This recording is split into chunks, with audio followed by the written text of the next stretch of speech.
Quit it. This is the interview. Okay. All right.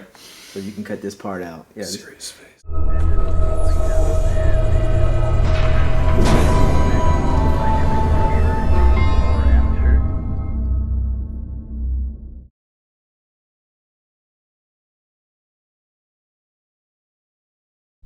Hi, my name is Hendrikus Vaan, and I'm coming to you from my current home in Budapest, Hungary. In July 20th, 2011, I finished a script for a short film called Disappear. Now, I was going to do this as a stop-motion film, and it was going to be a 6-month project, but it soon grew into a 2.5-year-long journey. Disappear is my big debut as a director. It's the first film that I'm happy to put out there and have people see, and it's been very well received. It's the first work that I've done that I'm actually proud of, I guess. I think it's largely up to interpretation what it's about. I find that depending on people's profession and where they are in life, the film speaks to them in different ways. To me, it's about that sort of journey of becoming a creative professional. So, deciding that this is what I want to do. I don't want to do the 9-to-5 grind and have a traditional career. It's about sort of deciding that I don't want that. Like I just have this sort of one focus, and I have to completely remove myself from one world to be able to embrace the other world in its entirety. So it's a stop-motion animated film. The thing is, I'm not an animator by trade at all. I'm trained in live action primarily. I've worked mostly on live action sets. I did a music video for a friend of mine, Alex Sikowski, where he was doing a stop-motion film, and I came in for the last 2 weeks of production for that. And I got hooked on stop-motion. There's something kind of magical about it. You take these inanimate things, these raw materials, these wood and clay and plaster, and it's almost like playing God to an extent. You get to take all these things and make a reality, make a world, and bring it to life. Yeah, I got started. I blocked out the film. I did the storyboards, and then I started pre-production. I was living in a small apartment in Wellington, New Zealand, and I started making stuff for the film. I was making molds in my kitchen. It got to the point where I was running out of space, and I was running out of space fast. So I moved back to Taranaki, New Zealand, and my dad allocated me some space in his engineering workshop where I built a purpose-built studio, which would then become my home for the coming 2 years. So a big part of the reason why I actually decided to do animation as opposed to live action is because I didn't have any money to do the film. And I do enjoy the medium of animation, but it was never really something that I thought I would do professionally. And what shooting an animation allowed me to do was to take something that I lacked and use it to my advantage. So I didn't have any money, but I had a lot of time. So I made this film over 2.5 years, which is a long time to spend on a 4-minute long film. It was cool. Like I could take my time with things, like really put a lot of thought into every element of production design because I didn't have a crew. I did the whole thing by myself. Yeah, I had to think a lot about, what colors things should be. Even though it's a black and white film, the colors still affect the overall look because you've got tones and textures and things filmed differently. I made all the props myself, all the furniture myself, and that also allowed me to choose what I thought would, to sort of fit visually and help tell the story as opposed to just having things that are relatively arbitrary, because when you're shooting in live action and you have no budget, you just take whatever you can get. Whereas with this, I could very specifically choose every little thing, like down to the painting on the walls and his costume, props, the layout of the apartment, the sort of overall art direction of the film was completely in my control, which is nice. It's almost unheard of at a project of this level, and by working in animation, it really allowed me to fully explore the avenue of filmmaking, which has helped me grow a lot as a filmmaker, because now when I work in a live action set and I'm working with an art director and a set dresser and a costume department, and I can be a lot more articulate and a lot more specific about the certain things I'm looking for, and I can probably be a lot more helpful to them with my answers now. So a big inspiration for the film was I saw this short clip.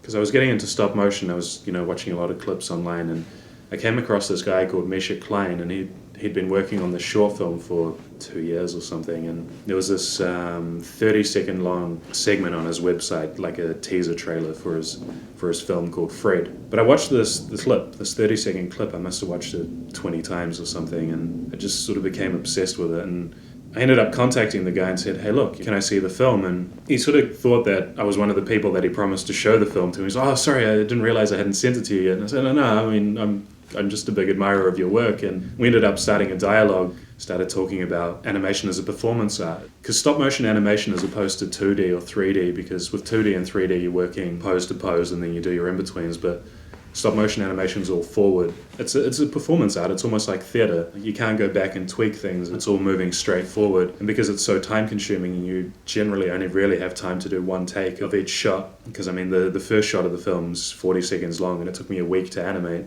A week of full-time days. And because you're animating between 3 and, on a really good day, I think I hit maybe 15 seconds, but it's really around 6 to 7 seconds a day that you're animating. We talked a lot about sort of Michael Chekhov technique. Yeah, it's amazing because he's definitely one of my favorite animators working, and I think a lot of the reason for that is because of his approach. It's a very unique approach that he has. Just the performance aspect of it and the detail that comes through because of that, and enjoys sort of textural movement. Because a lot of the really high-end stop-motion stuff now is perfectly smooth and it looks almost like 3D animation, which is great. I mean, it's amazing work. But for me, I enjoy the textural aspect of stop-motion, like the slight jitteriness of the movement. Because I shot this film at 12 frames per second. But even, Misha was saying that he even likes 6 frames per second, or he shot Fred at 18, which is still less than 24. And there's a certain feeling that you get, this slight jittery movement in it. It's enough to that you get the sort of gesture. It's very gestural as opposed to sort of photorealistic. I guess it's almost a little bit expressionist maybe in movement. It's very hard to articulate exactly. Yeah, so I made everything myself from scratch. There were a few items like the phone, the microwave, the refrigerator that I bought and modified. I think the fridge was a Barbie fridge. The microwave was a sort of like a high-end dollhouse accessory that I sort of pulled apart and modified and made functional, and cut a hole in the back and shone a light through so that it would illuminate when it turned on and off. But there's this whole sub-community of people that collect action figures, hyper-realistic, and they've got really high-end props, and it's all super expensive stuff. I never even realized this sub-community existed before I did the film. But that's where I got his costume from, that's where I got the phone from, that's where I got his briefcase from, and I bought all this stuff, and then I sort of, the suit, I tailored it to suit the character, and the phone I altered to make slightly more realistic, and the briefcase I changed up a bit. But it's I had sort of base things to work from, but literally everything else in the film is completely handmade. The set's all made from MDF and 2x2s, and it's pretty solid construction. I mean, the whole thing, when it's put together, I can stand on top of the set, like it holds my weight. And the way I built it was the 4 walls were built in 6 sections, and then the floor was one solid section, and the ceiling was 2 separate sections, and I could take any number of sections out, and the set was so solid that it would stay completely intact, so I could take out any section of the set that I needed to light it and reach in to animate, of course. Because when I was first building it, I thought I was completely and utterly over-engineering it, but that wasn't the case at all.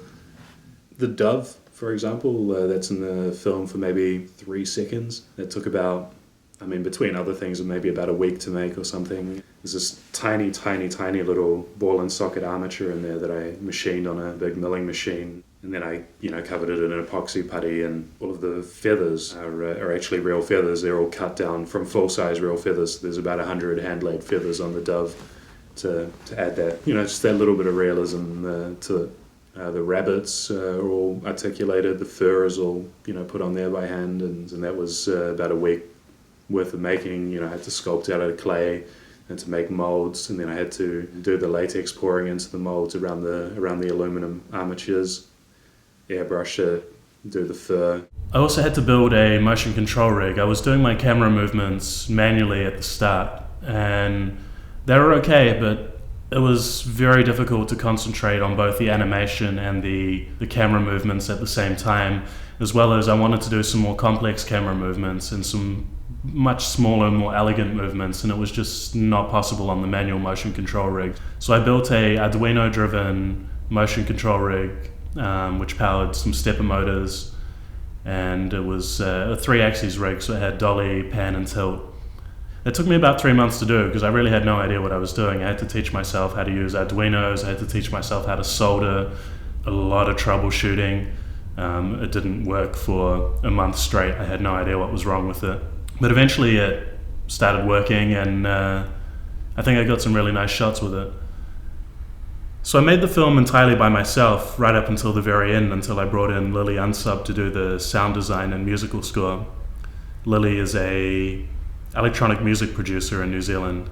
I don't think people realise quite how much work a lot of this is. I mean, it took me 2.5 years to do. I think realistically of full-time work, it was maybe about a year's worth of full-time work in there. Yeah, I always liked making things with my hands. Like it doesn't really matter necessarily what it is. I just like creating things, and eventually that moved into making little videos and, you know, dabbling in music. I mean, I'm certainly not a musician, but anything that's sort of creating something purely with your hands and your, you know, like a vision to make something, and then to be able to share that with people, you know, that's what I enjoy doing.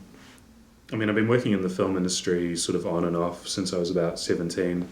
Because I wasn't as active in the film industry, it's given me the opportunity to work in quite a few different departments. So I've worked makeup, grip department, lighting department, camera department.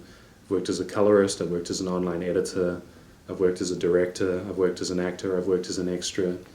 I composed the score for one of my friend's short films. I've had a very fortunate experience to be able to do all these different things. Yeah, so working in all these departments is really good, because then when someone comes to me and asks me something, we can work together a lot more efficiently to achieve the same sort of overall vision. So my film premiered in 2014 at Brody Underground Cinema in Budapest, Hungary. It was nice to have that sort of intimate screening as the first screening of the film. And a few weeks later I released it online, and then it started getting into festivals. So the first festival I attended was Shuffle Festival in London, which is curated by Danny Boyle. That was a really amazing experience. I'd never been to London before, and I went to the festival and they showed my film, and then the final night came and my film was called, and it turned out that I won the Young Filmmaker Award at the festival. So that was really humbling. I got to meet Danny Boyle, I got to have a good chat with him, and really nice guy, and that was sort of my first sort of verification of what I'd done. Like, people liked my film, and my film started getting into a few more festivals, and eventually I got the email saying that my film got into Mill Valley Film Festival and that I was welcome to come to a tour of Pixar Studios, and I couldn't afford to go. I had no money. I normally never vent on Facebook, but I put a post on Facebook saying, you know, I got into Mill Valley Film Festival, I get a tour of Pixar, but I can't go, this sucks. And about an hour later, I get an email from Tim Young from YSOP, and he says to me, "We'll get you there." And I said, "Yeah, thanks, that's amazing, but even if I get there, you know, I can't afford to make my way around, so don't worry about that. We'll get you there, make sure you've got a place to stay, make sure you've got some wheels." Wow, you know, like, just took a while to sink in, you know, it was crazy. So 2 weeks later, I was in Columbia, Maryland, and I met Tim Young, and I hung out with him for a few days. And I met their financial advisor, Mark, and had a really good time. We went to Washington, D.C., and saw the Lincoln Memorial, and saw the sights. I ate a buffalo burger. I ate lots of Americana. It was an amazing time. I really enjoyed myself. And then I jumped on the plane, and I flew to LA. I stayed with a good friend of mine, Dan Marks, who's a Emmy Award-winning editor, and he showed me around LA. I went to Venice Beach and went to Santa Monica Pier, and the next day, bright and early, I jumped in the car and I drove 430 miles north to Mill Valley, and the next day I went to the festival, and it was great. Like, it was just such an amazing experience. So we went to Pixar, and it was really, truly mind-blowing. I mean, we got a private tour. It's not open to the public, and they took us through the various departments, and we went to the screening room, we went to the animation department, went through the development department where all the maquettes and the sculptures are, and eventually we ended up in the story department. So I got to meet the directors of Brave, the director of Monsters University, and the head of the story department. I think the whole trip to Mill Valley, that 1 hour we spent in the story department, was worth the whole trip alone. It was just the way Pixar constructs their stories and puts it all together, and really, it's amazing. I mean, basically what they say is the secret ingredient to all of their stories is time. Like, you can't rush out a story, not stories the way that they do them. Like they have a writer or a small team of writers, and then they have these meetings where they bounce all their ideas off of all the other writers, and it can take 4 years in development, and they're just constantly bouncing ideas until they have a story that they're truly happy with and they truly believe that works. And I think it's really amazing how they do it. It was very inspiring. It just completely blew my mind. It was amazing. So my film screened at Mill Valley Film Festival at the Sharp 4K Art of Amazing screening, and it got really well received. It was great. I talked to a lot of people at the reception afterwards. It was really great to see it on such a big screen in 4K, and to be with all the other filmmakers watching it. And the next night there was a filmmakers party, so meeting Aronofsky was a really big deal for me. I mean, just earlier that year I'd met another one of my huge heroes, Danny Boyle. I mean, I remember watching 28 Days Later 20, 30 times and, studying that film. I got to meet these two directors who really had such a huge impact and such a huge influence on my career. I met Jason Isaacs and Wes Bentley. I spoke to both of them for probably close to an hour, and it was really great to meet some really well-accomplished actors, and to sort of be able to talk craft, and very down to earth and very, very personal. That was a very good experience for me. So my last day in LA, I got to spend some time with Misha Klein, who was a big part of the reason why I did this film in the first place. In fact, the film wouldn't have existed without his input. And it was just such an amazing experience for me to be able to meet my hero, to meet someone who I've been looking up to for all these years and who's been helping me out so much. So the film's been getting a little bit of press. Peter Lord, the director of Pirates, Band of Misfits, one of the directors at Aardman, he watched my film and he really enjoyed it. There was an article in the Huffington Post. There was an article in Taranaki Daily News, including a stuff.co.nz video piece for the film. So I've got a few more projects on the cards now. I'm in final development for a script which will be a feature film, an American feature film. I'm currently writing an animated script. I'm writing a science fiction film. Everything's still in early stages, but I very much embraced this lifestyle, and this is what I want to be doing with my life. I can't imagine doing anything other than making films and telling stories. This is what I want to do, and this is what I will do until I die. So for any of you sitting at home that are thinking about doing a project or something that you're really passionate about, or not sure about following your dream, I mean, all I can say is go for it. Definitely, it's hard. You have to give up a lot of things. But if you're truly passionate about something, like what Nikola Tesla said, it's nobody can feel the same joy as an inventor or a creator can feel. There's something so special about coming up with something and then realizing it and being able to send that out into the world. It's such an amazing feeling. And honestly, if you have something that you're passionate about and you want to do, just do it, embrace it.